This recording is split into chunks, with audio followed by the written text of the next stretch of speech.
Welcome to the story of Moses and the burning bush, a moment that changed one man's life and set in motion events that would alter the course of history.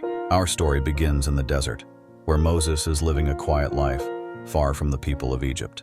Moses was a Hebrew by birth, raised in the royal palace of Egypt, but his journey had taken many twists and turns. Though he grew up surrounded by wealth, Moses had to flee from Egypt years earlier. He had tried to stand up for his people, the Hebrews, who were slaves in Egypt, but things went wrong, and Moses was forced to leave behind everything he knew. Now he's a shepherd, tending to his father-in-law's sheep in the wilderness of Midian. But on this day, Moses' life was about to change in a way he could never have imagined. As Moses led his sheep along the slopes of Mount Horeb, later known as the Mountain of God, he noticed something strange in the distance. It was a bush, but not just any bush. It was on fire, yes, but somehow it wasn't burning up. The flames danced over it, but the bush itself stayed whole, untouched. Intrigued and confused, Moses decided to take a closer look. As Moses drew near, a voice called out to him from within the flames. Moses, Moses. Moses stops in his tracks, startled, looking around as if to find where the voice came from. Moses answered, "Here I am." The voice, "Do not come any closer. Take off your sandals, for the place where you are standing." Amidst the vast silence of a desert night, a voice echoed with urgency, "Moses, Moses." The weight of destiny hung in the air, igniting a spark of purpose within him. His heart raced as he approached the burning bush, drawn by a flame that did not consume. This was the moment, the call to lead his people from oppression to freedom, marking the beginning of an extraordinary journey. God continued, telling Moses something that stirred deep emotions in him. Voice of God. "I have indeed seen the suffering of my people in Egypt. I have heard their cries because of their harsh treatment, and I am concerned about their suffering." God knew of the pain and hardship faced by the Hebrews, who had been enslaved for generations, and now God wanted to do something about it.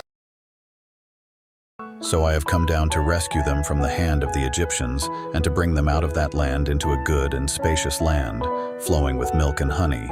Voice of God commanding, "Now, go.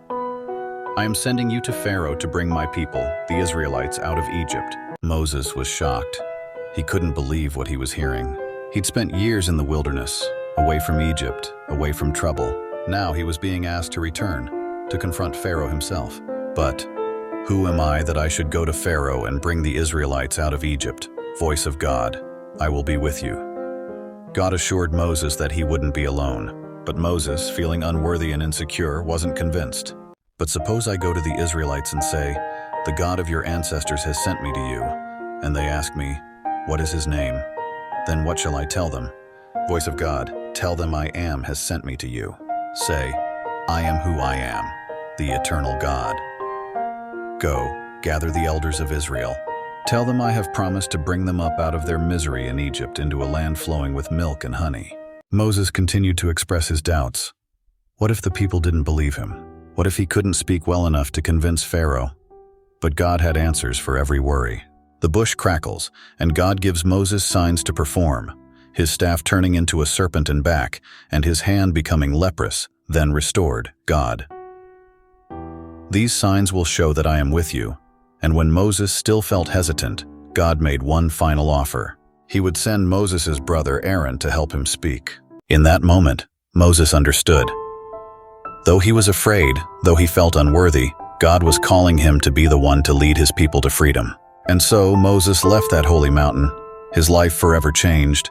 He had encountered God in a way few could imagine, and with courage in his heart and his staff in hand, he set off on a journey that would shape the future of his people. The story of Moses and the burning bush reminds us that sometimes we're called to face great challenges even when we feel unprepared, and when we do, we're not alone. Like Moses, we can move forward, knowing that with faith, courage, and help, we can answer our own callings.